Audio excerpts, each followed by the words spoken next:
พอตัวเขากัดเย็นเจอเขาก็กัดเย็นกิริสาโลภะกิริสาโทสะกิริสาโมหะกิริสาเขาก็กัดเย็นกว่านี่ก็เขาก็จำนิพพานมาเนี่ยดุหมอไม่หมอไปทิ้งเจอทั้งเผื่อทั้งมันหมอไว้วางเจอทุกข้าตัวอย่าทุกข้าเจอไม่ตัวอย่าไม่เจอเจ็บตัวอย่าเจ็บเจอทุกข้าตัวอย่าทุกข้าเจอนักตัวอย่านักเจอเนี่ยเพราะหมอไว้วางเจอเนี่ยทุกข้าในยานไก่เฮานิพพานนี่จำเขามาติ๊กนี่ฉะนั้นสุเก่าเฮาหาเจ้าข้าตั้งสิ่งตั้งโลกตั้งหลายเขามีนาบุญ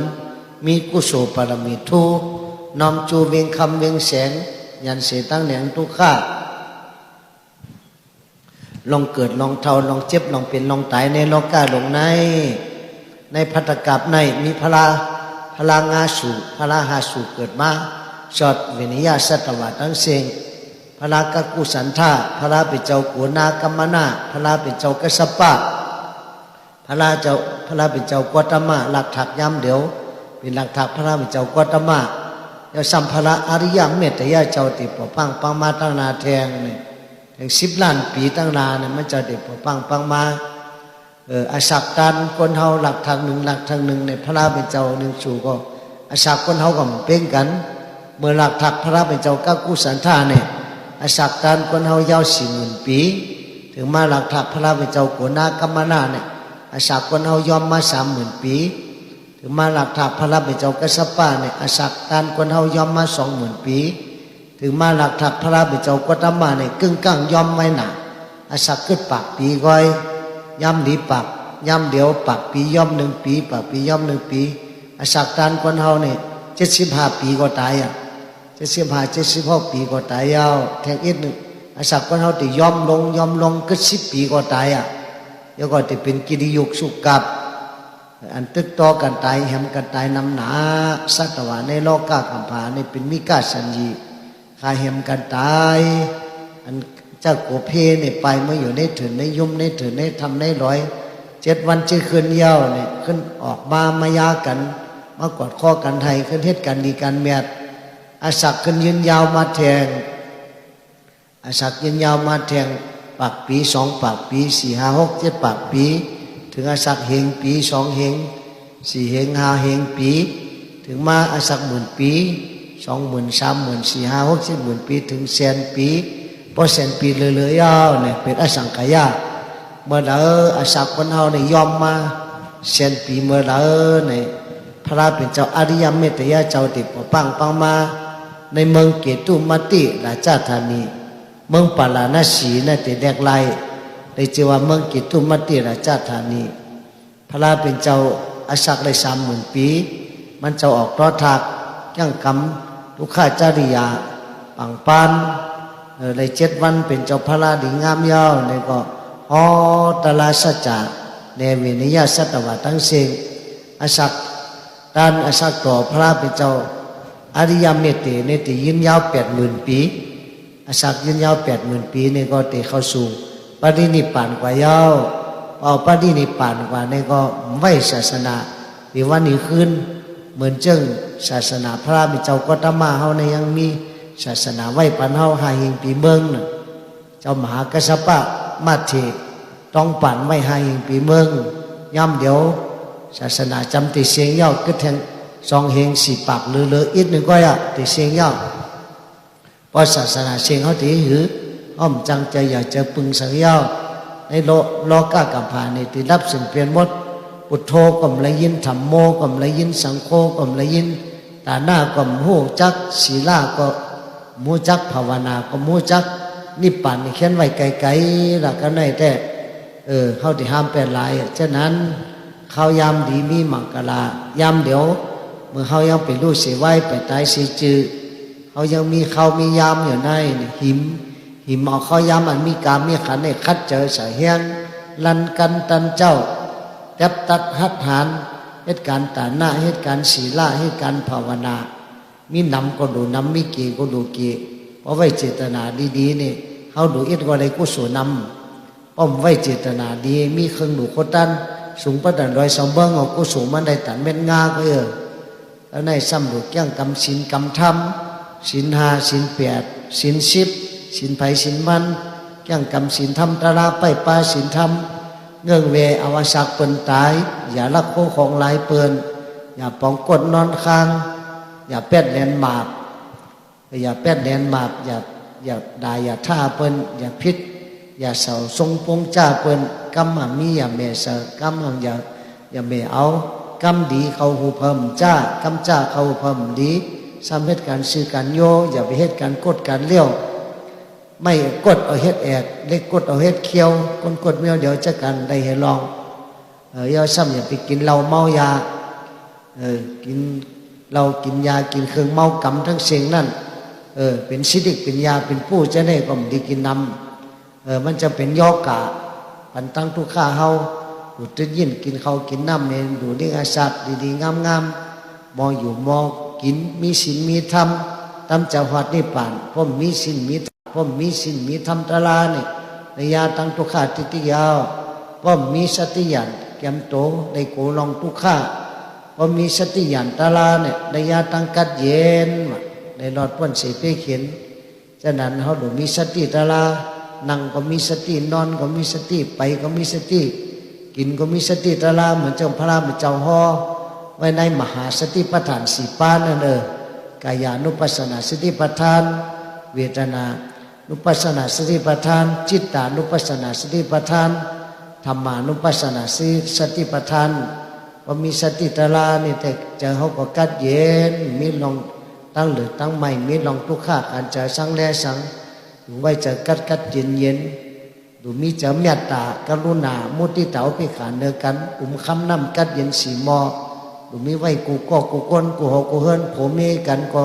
หักแห้งแป้งเหนียวเนื้อกันมามันมาไตมาเขมากะลามุสลิมว่าพลาหินตูพลาคิดิฉันกูมีเมียวกูภาษาในโลกกัมพานเขาเป็นพี่น้องกันหมดตายก็ตายเหมือนกันเกิดก็เกิดเหมือนกันเท่าก็เท่าเหมือนกันมีเจอเมตตากรุณาเนื้อกันมีกายกรรมเมตตาวจีกรรมเมตตามโนกรรมเมตตาเนื้อกันคำนำกัดเย็นสีมอเนี่ยดูมีไว้ในใจกูก็กูก้นแล้วซ้ำจองคำสีลงก็ดูมีไว้พุทธานุสติหลงหนึ่งเมตตาหลงหนึ่งอสุภกรรมฐานหลงหนึ่งมรณานุสติคุบใจอะไรตั้งตายในหลงหนึ่งเขาหันเปิ้นตายเขาแต่ได้ตายเหมือนเปิ้นได้สั่งเขียงกูวันอย่าไปลงอย่าไปลืมเขาในมีลองเกิดได้เป็นธรรมดาเปิ้นลองเกิดในกาไลเขามีลองเท่าในเป็นธรรมดาเปิ้นลองเท่าในกาไลเขามีลองเจ็บลองไข้ลองหนาวในเป็นธรรมดาเปิ้นลองเจ็บลองไข้ลองหนาวกาไลเขามีลองตายเป็นธรรมดาเปิ้นลองตายกาไลเนี่ยเขาหันเปิ้นตายเขาก็จะได้ตายตู่ตายเนาเหมือนเปิ้นนั่นน่ะเหมือนเจ้าเขาไก่มามันมึงมันตะลีเหมือนไก่เชาตู่เชาเนาพวกเต็มเวียงเนี่ยในเวียงเหมือนไก่ป้อมจังปืนมันเชาตู่เชาเนาเขาก็จะได้ตายตู่ตายเนาเหมือนเปิ้นเหมือนเจ้าเปิ้นนั่นยาวสังขารตลาอันนั้นก็มันกึมเหมือนเจ้าพระเป็นเจ้าฮอเนี่ยสัพเพสังขาราอนิจจายะตาปัญญายาปัสสติอัฏฐานิปินตติทุกเขเอสามะกวิสุทธิยาสัพเพสังขาราทุกขายะตาปัญญายาปัสสติอัฏฐานิปินตติทุกเขเอสามะกวิสุทธิยาสัพเพธัมมาอนัตตายะตาปัญญายาปัสสติอัฏฐานิปินตติทุกเขเอสามะกวิสุทธิยาเนี่ยยะตาเมื่อเราเขาในหันสังขารตลาเป็นอนิจจามันกึมเนี่ยเจอจิตเจอจันเจอยินเบื่อยินจันยินหน่ายเสียวเนี่ยเป็นตั้งวิสุทธิญาณเป็นตั้งเข้าสู่นิพพานเมื่อเราหันสังขารตลาเนี่ยเป็นทุกข์นั่งหึงก็ทุกข์นอนหึงก็ทุกข์ไปหึงก็ทุกข์ไรกินก็ทุกข์ไรกินก็ทุกข์ไรหันก็ทุกข์ไรหันก็ทุกข์เป็นทุกข์หลายๆเนี่ยเมื่อหันสังขารตลาเป็นทุกข์ย่อเนี่ยใจจืดใจจานจะเบื่อจะหน่ายจะอิ่มจะเบื่อมันมีมาย่อเนี่ยก็เป็นตั้งวิสุทธิญาณเป็นตั้งเข้าสู่นิพพานสเปธรรมะอนัตตานะสเปธรรมะตลาทั้งเสียงเป็นอนัตตาห้อมอุเบิงไรอโจมยานะกัมมันอโจมยาห้อมอุเบิงไรมันเป็นอนัตตาตลาอย่าไปเท่าเล่ก็เท่าเหมือนเฮาคว้าปู่เท่าย่ำเดียวนะเมื่อ10 ปี20 ปีพ้นมามึงแม่เมี่ยว เมืองปังอุหลงนะสักเขาก็เลยเศร้า30ก้อยยามเดี๋ยวสักพอ60เลยอ่ะนะ63 64เลยอ่ะจำตายจำเขาป่าเหี่ยวเพราะติดตายจอมถ้าเกิดหลวงอุตันสินตายกว่าเนี่ยเขาก็จะตายไม่เชื่อมันนั่นจังให้หือสังขารตะลาเนี่ยจังว่าเป็นอนัตตาอโจมายาอย่าไปเท่าแลก็เท่าอย่าไปเจ็บก็เจ็บอย่าไปตายก็ตายเพราะเป็นของเฮาตัวเก่าตัวเมื่อเนี่ยก็อย่าไปเท่าได้คืออยู่แท่งหมื่นปีแสนปีอยู่แท่งปากปีเฮงปีก็อยู่ได้ย้อนอยู่ได้อันนี้มันว่าอะไรมันแค่ตายมันได้ก็ตายแค่ตายมือผูกก็ตายมันตายปีได้ก็ตายปีหน้าตายเดือนได้ก็ตายเดือนหน้าตายปองได้ก็ตายปองหน้าตายอิงสันจอมเปิ้นนี่ก็เฮาตินอนรับตายก็เฮานอนอยู่ที่เฮือนก็จังตายกินข้าวคำก็ตายหรือปลาลดตำก็ตายหรือปลาเปิ้นเอามากองมาตบก็ตายมันจอมหัวอะไรมีปากกาวดไผวิ่งปากกาวดมันวดเธอขำกำเธอเป็นก็ได้สั่งแข่งจอมกำตะลาหังเผามันอย่าไปลงอย่าไปลืมกำอจองอโจตะลานั่นน่ะอจองอโจตะลาพระพุทธเจ้าสอนไว้กัมมาสักกมิกัมมาตายาโตกัมมาโยนิกัมมาปันทุกัมมาปฏิสารโนยังกัมมังกริสามิกัลยาณังวาปาปะกังวาตัสสะตายาโตภาวิสามิติเฮามีกรรมเป็นอมวยคู่ของเฮามีกรรมเป็นที่เกิดที่เป็นเฮามีกรรมเป็นปีเป็นน้องเฮามีกรรมเป็นที่ปึงที่อิงเขาเฮ็ดกรรมอันนั้นไว้อันเดียนจ้าเนี่ยเขาก็ได้ขำจ้าจำจ้ากรรมอันนั้นทำห่างแต่ยาวแล้วซ้ำมือสั่งแข่งลอกกระทำแปดป้าลาพ่ออาลาลอกกระทำแปดป้าลาพ่ออาลาพ่อยัดโซอายัดโซนินตาปะสังสาทุกข้าสุขาทั้งเสียงเนี่ยลองพันลองมีลองมี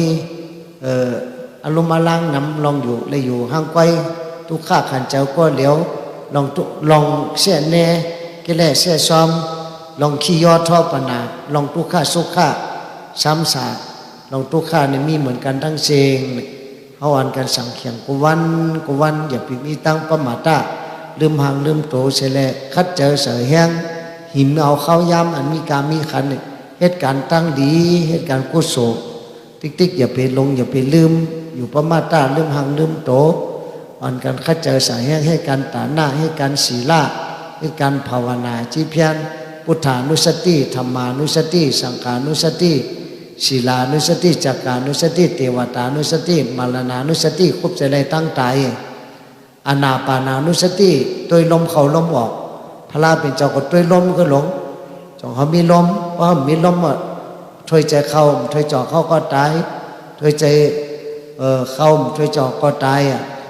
มีลมช่วยใจเข้าช่วยจ่อเขาจะกึดอยู่ตัวคนเฮาเนี่ยก็มีร้อนมีแกนเป็นอัตตุจุจ้าเฮินบงทงเนาตุมขีอัตตุจุจ้าเป็นอสุภะเมื่อไปตายก็เป็นตัวอสุภะตัวเป็นมีน้ำตูน้ำเนาภายน้อยภายหลงมีขี้มีเยี่ยวไหลเข้าไหลออกทั้งวันทั้งคืนไหลสุกปันไหลล่างปันโกวันไหลอาบน้ำปันโกวันในนงเสือใหม่ใส่ก็ดีปันโกวันรุมลาปันมันโกวันกูคืนทุกข้าแต่เยาอันติตักนักหนาป้าปันหรือตัวขันธาก็มีสังแทงอันติทุกข้าหรือตัวขันธาก็มีสังแทงทุกข้าแต่เยาจังว่าเป็นอสุภะตัวเป็นเพราะตายก็ย่อเป็นอสุภะตัวตายอสุภะตัวตายกับวันหนึ่ง2 วันก็ปองมาถึงมาไก่ปองมาเม็นตู่เม็นเนามามีน้ำเนาน้ำนองไหลออกมีหนอนมีแมงมดมาขี่มาตอมใส่มีหนอนเต็มโตนั่งตาลังต้อยมากาบอากาศกินหมาเขามาลิ้นเขามาเถินเขามากาบอากาศกินเอาดุกโกโหกับเป็ดทั้งหนึ่งดุกตีนดุกมือเอากับเป็ดทั้งหนึ่งดุกเขียวดุกก้างดุกอกดุกเอวดุกคางเอากับไว้ทั้งหนึ่งเป็นอสุภะตัวตายเนี่ยอสุภานุอสุภานุสติมรณานุสติคุบใจอะไรตั้งตายอันนี้พระราเป็นเจ้าห่อสั่งสอนไว้อย่าไปลงอย่าไปลืมคำนำกัดเย็นสีมอเนี่ยเมตตากรุณามุทิตาอุเบกขาจงคำสีลงพุทธานุสติเมตตาอสุภกรรมฐานเนี่ยเป็นจงคำสีลงแล้วซ้ำคือคำ37 ลำในก็หนูแก้งกำจอมสติปัฏฐาน4 ปา สมปทานสิปาอิทธิปัสสิปาสันตะวิริยะจิตตะวิมังสาอิทธิปัสสิปาอิงเตลีหาปาปะละโปหาปาสัทธาโปวิริยะโปสติโปวิริยะโปสมาธิโปปัญญาโปทั้งเสียงยาสัมปอสังกัจเจปาสติธรรมวิจยะวิริยะปิติปัสสติสมาธิอุเบกขามากาง8 ป้าก็เหมือนว่าเมื่อไกลนั่นอริยมรรค8 ป้าจูปองกันก็เป็นเฮือคำ37 ลำเอาหลูกแก้งหลูกกำจอมข้อสังคำสอนพระราเป็นเจ้าเฮาจะได้พ้นทุกข้าในวุทุกข้าสัมสาระยาวซ้ำเงื่องเวกันบากเมิกเลิกเหตุการณ์ดีหลีสีมานอโหเจอจึงจังเจ้าเฮาในมันตั้นสินหมดเสาไว้อย่าปันมีจะรอผ้าโตซ่าโมหะจะหมันมาหน้าแผ่นสูงเจ้าเก่าแก่เหลือเปิ้นเก่าเข้มเหลือเปิ้นเขามีเงินมีคำเหลือเปิ้นเขาหังดีเหลือเปิ้นเขามีโผเข้มเหลือเปิ้นเขามีเมฆเข้มเหลือเปิ้นเขามีหอเฮิรนหนังหยาเขามีรถมีก้าขี่เขาลีเหลือเปิ้นเขาเต็มเหลือเปิ้นเขาสูงเหลือเปิ้นจะไหนก็เป็นจะหมาหน้าจะแผ่นสูงมีเหมือนกันทั้งเสียงสตวัดทั้งเสียงป้อมเจ้าละหันตาเนี่ยย่ำป้นอะไรจะหมันมาหน้าเนี่ยเป็นเจ้าซอตะปันก็ยังเป็นมีจะหมันมาหน้ายังมีอุทจักกุกุจักเราซ้ำเจออวิจานี่ก็บอดไฮไลเซงอวิจาเนี่ยเป็นลองตึบตันเจอตึบเจอตันเพราะเป็นละหันตาเนี่ยจะได้บอดไฮไลสังโยชน์70 สักยะทิฏฐิวิจิกิจสาศีลปรมาสากามาลากะ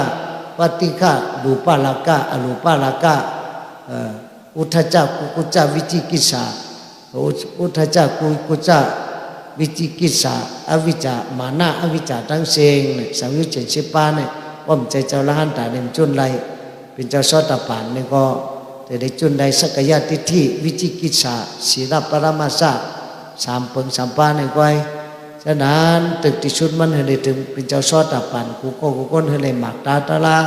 ให้ได้เจออะไรพันนี่ปานพอมีเจอมีพันไม่พอมีเจอมีพันไม่ในแต่ให้ก็คือให้เหมือนจึงออกก็ได้มาล่านะแหมก้นเนี่ยเอง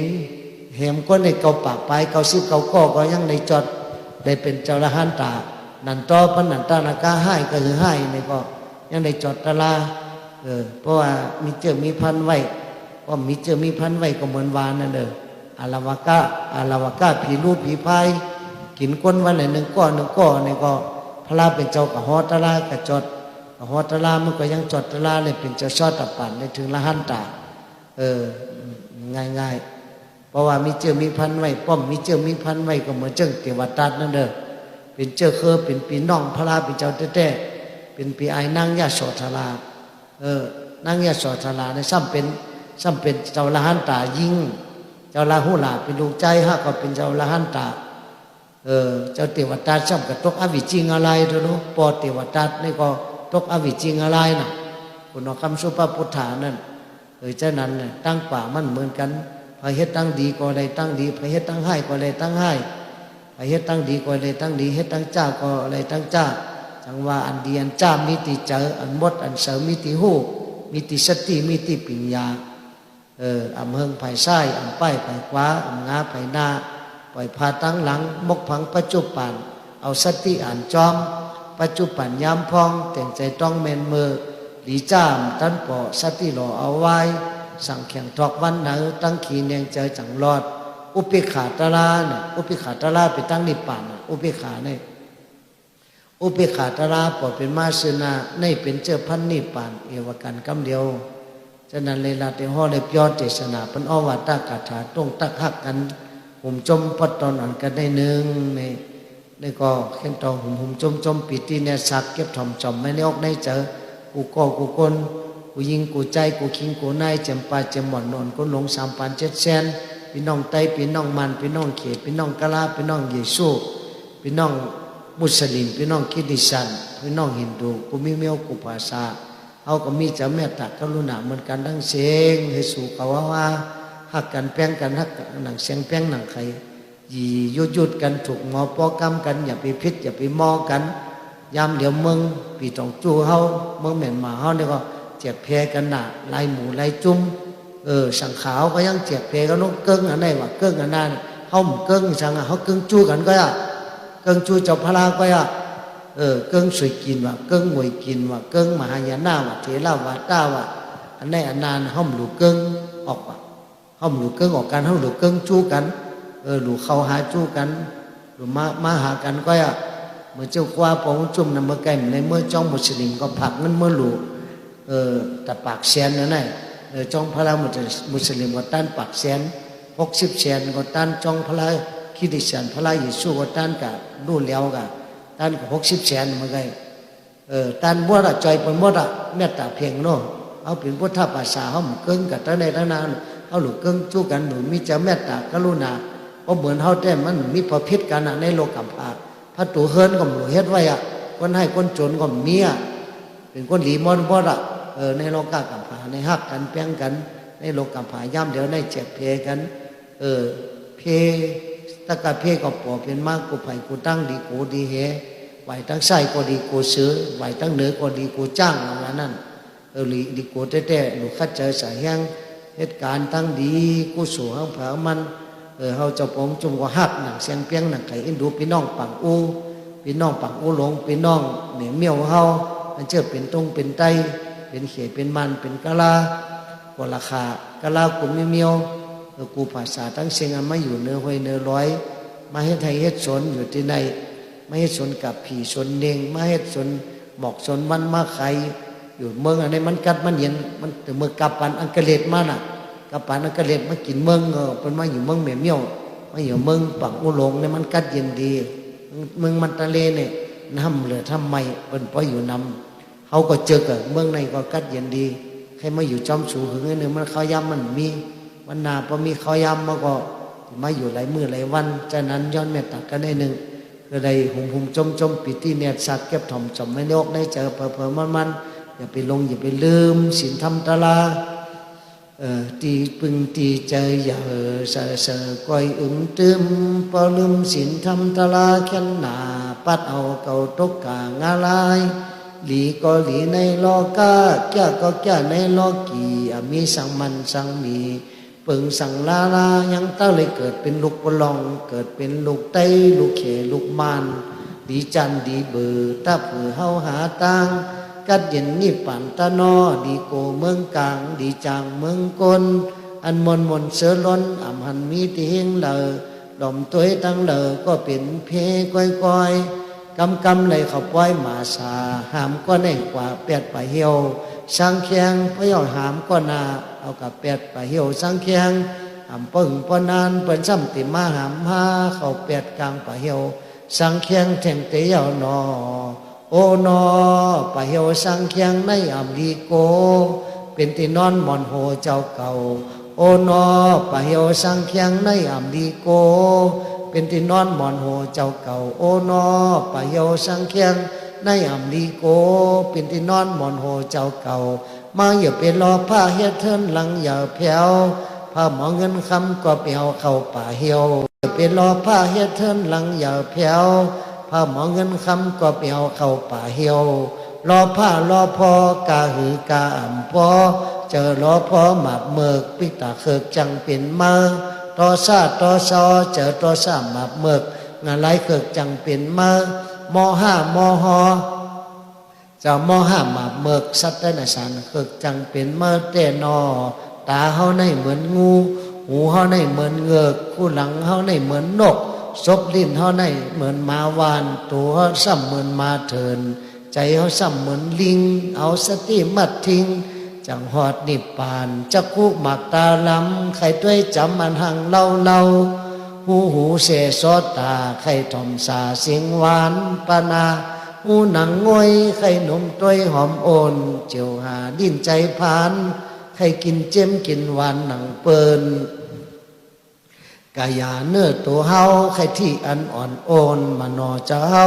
ที่กูว่นปออ่ำสุดเสียงไหลปะไหลนังให้ตั้งวันตั้งคืนพระเป็นเจ้าว่ามาตาวันกันมาไว้ตาวันกันมาขี่เฮอสังพอคำเก่าติน้ำสู่ป่นออข้าลิดีสีแม่เวเสียงเพียจัติจาลาเพียที่มรณะทุกข้าขันเจอสังเนตั้งเสียงอ่อนกันมาไว้เฮาซ้ำอ่ำปองกว่าเฮาซ้ำเป็นก้นวาหยาบหับโคนักลักอ่ำร้อนหนึ่งเสือใหม่ซ่อนตั้งในเ เฮาซ้ำเป็นคนตาเหลียงเขียงกามกลุ่มเก็บเอาโคเก๊กโคกักโคกับโคแก๊กโคลำโคเหลียงกังเสียงเมียงควยคำลอยในเต่าอันเนอกำดีเป็ดดีเอาปึงสั่งลาดุกให้ย่อซ้ำหลานจ่องตึกหนองนักเจอฮาหามอลากาอำเลยเมื่อเวงคำนิปานเตอนอน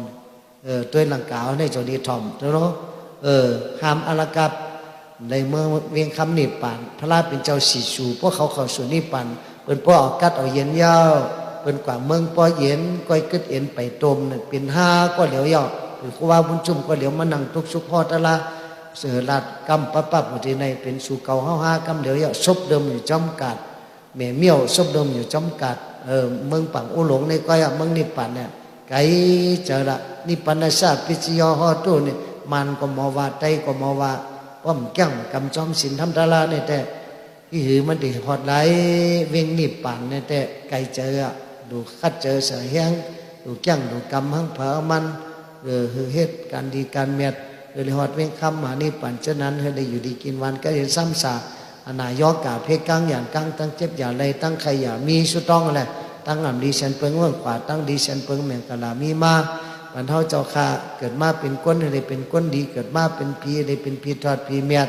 ก็เลยออกเมียงทางซาดีอยู่โดยอายุวันหน้าสุขาปละปฏิภาณาโจกิงาปาเปว่าเปจุงกุเจอกุเมียวกุสังกุเปิงเอาเจมโลกิอุจาโลกุตะเหลาจัดเต็มทนมนเจอเพอมันเป็นยิ่งอาสานีใจอาสานีช่างปรมีสิปามีตาหน้าปรมีศีลาปรมีเนคขมาปรมีปัญญาปรมีวิริยะปรมีคันธีปรมีสัจจะปรมีอธิฐานะปรมีเมตตาปรมีอุเบกขาปรมี30โจกีตังมีปิยานตั้งผ่านเนปาเลกังไก่มือไข่พระตุรสซอมนอเสจินปังกระโจปรมีเฮาเจ้าข้าเปจุงทนกระเดมนจอมตาหน้าศีลาจาก้าปิญญาวิริยะหิริอตปะจังเจนเขาจางไงพระกันคมปวาปรมีเฮาเจ้าข้าวิว่าจุงทนเย้ากระเดมนจอมคนเนี่ยเจ็ดตานเขาวาจาจาก้าเลยจับจอมหอมไปเฮหนงกงมังสังพอตอตัดนัดเหนือจอมหมูนิปานทอดถึงมากยันพยันอมันตีเต็ง